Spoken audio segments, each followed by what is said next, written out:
नमस्कार, मैं doctor Narendra Kumar drawing and painting से।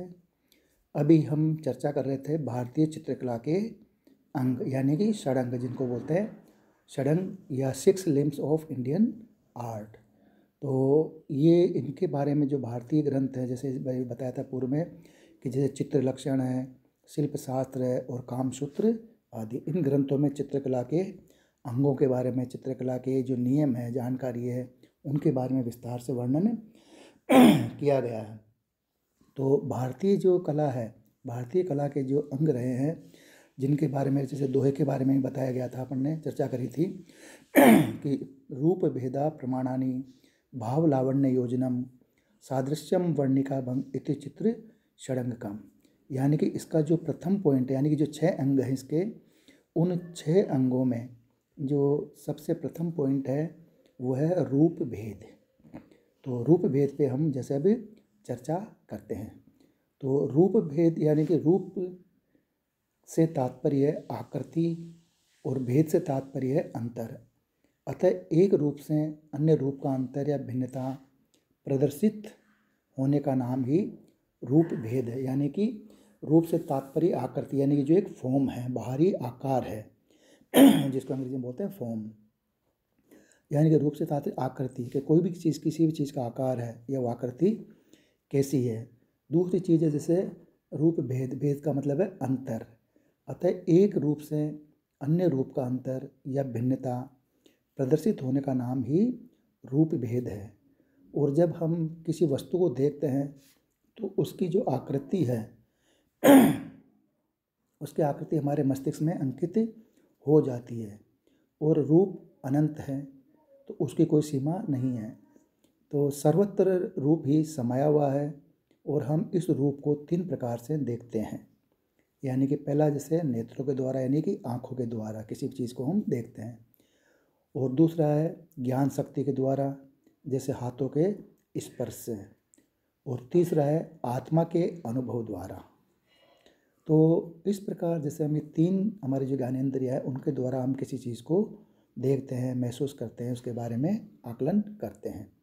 तो यहाँ जैसे पहला है कि नेत्रों द्वारा देखा गया रूप किसी मनुष्य अथवा वस्तु विशेष का बाह्य रूप होता है। यानी कि जो हम आँखों से देखते हैं किसी चीज़ को भी, तो वो क्या होता है, एक तरह से उसका जो किसी भी चीज़ या कोई वस्तु है या कोई दृश्य है तो उसका एक तरह से बाहरी रूप होता है। और जैसे ये मनुष्य छोटा या लंबा, गोरा है या काला है आदि, इस प्रकार हाथों की अंगुलियों के स्पर्श से भी हम मनुष्य अथवा वस्तु का बाह्य रूप देख सकते हैं। जैसे वस्तु चिकनी है या खुरदरी है तो ये हम अपने हाथ से स्पर्श करके उसको उस चीज़ से हम अनुभव या महसूस कर सकते हैं। तो जैसे वस्तु चिकनी है या खुरदरी है आदि, परंतु हम किसी मनुष्य का आंतरिक रूप यानी कि उसकी जो आत्मा द्वारा ग्रहण करते हैं। यानी कि उसका जो आंतरिक मन है, अंतः मन या जिसका आंतरिक रूप है, वो हम अपनी आत्मा द्वारा ग्रहण करते हैं। और यह ज्ञान दृष्टि ज्ञान से परे व विलक्षण है। यानी कि ये जो ज्ञान होता है वो हमारी दृष्टि ज्ञान से परे और विलक्षण है। और आत्मा के द्वारा हम अपने हृदय की आंतरिक अनुभूति प्राप्त करते हैं। और यह जो आंतरिक अनुभूति इसलिए संभव है क्योंकि इस संसार की समस्त वस्तुओं में, यानी कि संसार की जितनी भी वस्तुएं हैं, तो उनमें यह आंतरिक सौंदर्य व्यापक रूप में विद्यमान है। तो इसीलिए जैसे आंतरिक अनुभूति इसलिए भी संभव है क्योंकि इस संसार की जितनी भी वस्तुएं हैं उनमें आंतरिक सौंदर्य व्यापक रूप से विद्यमान है। इसीलिए इस अनंत रूपात्मक जगत, यानी कि जो जगत है, सृष्टि है, नेचर है, तो इस अनंत है, इसका कोई अंत नहीं है। इस अनंत रूपात्मक जगत के रूपों को भिन्न भिन्न तरह से देखना तथा इन्हें एक ही साथ देखना आत्मा के द्वारा ही संभव होता है।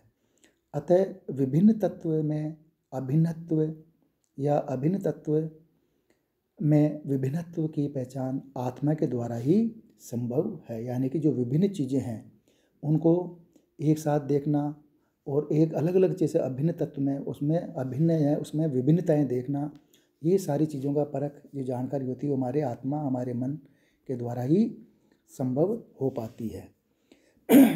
इसी प्रकार जैसे सब प्रकार इसी प्रकार या सब प्रकार की आकृतियाँ और उनकी विशेषताओं या गुणों की पहचान ही रूप भेद है। यानी कि इस तरह या इस प्रकार की जो आकृतियाँ और उनकी जो विशेषताएँ हैं या उनके जो गुण हैं, उनके जो गुणों की जो पहचान है करते हैं हम, ये जो हमारी अनुभूति होती है या जानकारी होती है, वही रूप भेद है। और इसी प्रकार आकृतियों में बड़े से छोटे का तथा कोमलता से कठोरता आदि का जो भेद है, उस भेद की पहचान रूप भेद है। और एक दूसरे की तुलना करके भी हम रूप भेद की पहचान कर सकते हैं कि जैसे उदाहरण के लिए किसी स्त्री का चित्र अनेक चित्रकार बना रहे हैं, परंतु यह स्त्री किसी स्त्री विशेष को देखकर नहीं बनाया जा रहा है, किंतु यह उन चित्रकारों पर निर्भर करता है कि वे अपने चित्रों में उस स्त्री को किस रूप में अंकित करेंगे। जैसे कोई उसे पनियारिन, कोई माँ के रूप में, कोई रानी अथवा कोई दासी के रूप में प्रस्तुत करेंगे। और इन स्त्री रूपों में आकारों का जो भेद है उसके नेत्रों के द्वारा देखकर पहचान सकते हैं। परंतु नारी जो स्त्री है, परंतु नारी स्वरूप की जो व्यापक सत्ता को हम केवल नेत्रों के द्वारा देखकर ही नहीं पहचान सकते, क्योंकि यदि हम उस स्त्री की गोद में बच्चा देकर उसे माता कह सकते हैं या झाड़ू देकर उसे दासी की संज्ञा दे सकते हैं, तो इन विशेषणों के हट जाने पर वह स्त्री मात्र एक स्त्री ही रह जाती है। अतः उसके इस आंतरिक रूप है, यानी जिस आंतरिक रूप की पहचान यहाँ केवल मात्र आत्मा के द्वारा ही संभव है, और यही रूप भेद है। यानी कि जो उसका एक स्त्री को एक कितने रूपों में उसके अलग अलग चेंज हो सकते हैं। चित्रकार उसको एक अलग अलग रूपों में उसको जैसे दासी बता सकते हैं, कई बार रानी बता सकते हैं, कई माँ के रूप में।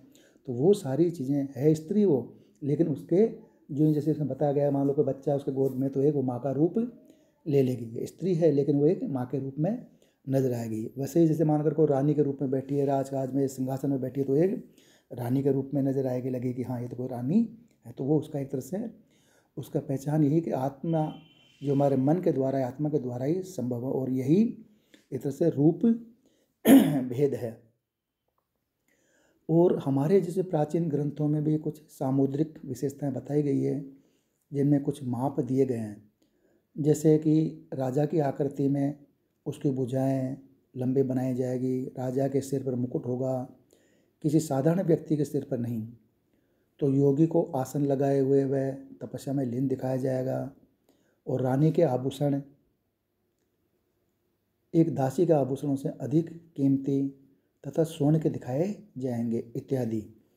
इसी प्रकार सभी मानव आकृतियों को उनकी विशेषताओं को ध्यान में रखते हुए विभिन्न वर्गों में विभाजित किया गया, और यह विभाजन ही रूप भेद के अंतर्गत आता है। और इसी प्रकार जैसे हम कह सकते हैं कि साधारण मनुष्यों, देवताओं और गंधर्वों आदि में भी भेद उनके रूपों को लेकर ही किया जाता है, और इसके लिए प्रत्येक के कुछ निश्चित नियम भी दिए गए हैं। यानी कि जैसे इसमें जैसे बताया गया है कि रूप भेद के अंदर जो मनुष्य है, जैसे इसका क्या कार्य है, उसका क्या कर्म है, क्या उसका नेचर है, तो उसके आधार पर जैसे मान लो मनुष्य के अंदर मनुष्यों को अलग है, तो उसके अलावा जैसे देवताएँ हैं, गंधर्व है, तो उनकी आकृतियाँ कैसी होनी चाहिए, उनके हाथ पैर भुजाएं उनकी किस तरह की होनी चाहिए, और उनके सर पर जैसे मान लो राजा का चित्र है, तो राजा के सर पर जब तक मुकुट और उसके जो राजसी वेशभूषा नहीं होगी, तब तक उसकी एक तरह से राजा के रूप में पहचान नहीं होगी। तो इसी तरह से ये नियम और ये चीज़ें बनाए गए। तो इसी प्रकार जैसे साधारण मनुष्य हैं, देवता हैं, गंधर्वों आदि में भी भेद उनके रूपों को लेकर ही किया जाता है, और इसके लिए प्रत्येक के कुछ निश्चित नियम दिए गए हैं। जैसे शिल्प शास्त्र में साधारण मनुष्यों को आसन लगाए हुए दिखाने के लिए बताया गया है। तो देवता व गंधर्व आदि को अपने अपने वाहनों के साथ दिखाया जाए, जैसे कि गणेश जी का वाहन चूहा, दुर्गा का शेर और शिव जी का नंदी। आदि। इस प्रकार ये कुछ ऐसे संकेत हैं जिनके आधार पर हम इनके रूप में भेद कर सकते हैं। और प्राचीन ग्रंथों में जैसे बताया गया कि जैसे सात्विक, राजसिक और तामसिक वृत्तियों का उल्लेख आता है, और इन वृत्तियों के आधार पर भी हम आकृतियों में भेद करते हैं। जैसे आसन लगाए योगी की आकृति सात्विक होगी, तो वाहन पर आरूढ़ आभूषण धारण किए हुए तथा मुख पर दृढ़ता और उदारता के भाव लिए हुए देवता की आकृति होगी, तो राजसिक होगी तथा अत्यंत प्रभावपूर्ण ढंग से बनाई गई अस्त्र शस्त्र से सुसज्जित तथा युद्ध की चेष्टाओं से पूर्ण आकृति तामसिक होगी। तो इस प्रकार हम देखते हैं कि रूप भेद से अनभिज्ञ होने के कारण, यानी कि रूप भेद से अनभिज्ञ होने पर रूप की वास्तविकता को आंकना संभव नहीं है।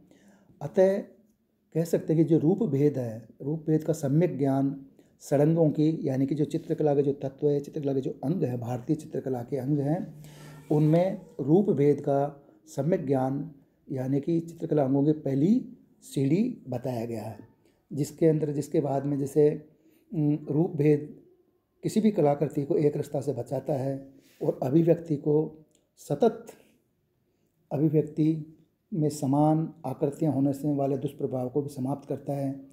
और यहाँ जैसे आचार्य अवनींद्रनाथ ठाकुर के अनुसार रूप का प्रथम परिचय, जैसे मैंने पहले बताया था, कि नेत्रों से होता है और धीरे धीरे वह हमारी आत्मा में समाने लगता है।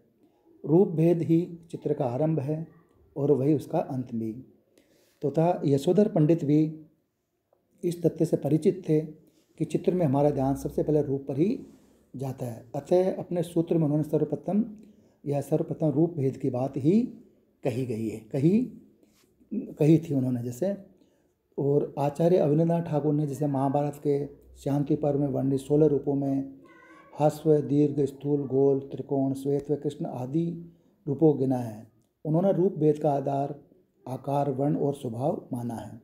और कलाकृति में रूप की रचना यद्यपि चित्रकार करता है, किंतु रूप भेद सदैव प्राकृतिक विशेषताओं के आधार पर जाने जाते हैं। और कला समीक्षकों का मत के रूप भेद का संबंध आकृति के रहस्य हैं। जिस तत्व के माध्यम से चित्र में सौंदर्यमयी रूप की अभिव्यक्ति की गई है वही रूप भेद है। और एक से अधिक रूपों को दर्शाने पर उनमें जो अंतर परिलक्षित होता है वही रूप भेद है, और रूप भेद की महत्ता निर्विवाद है।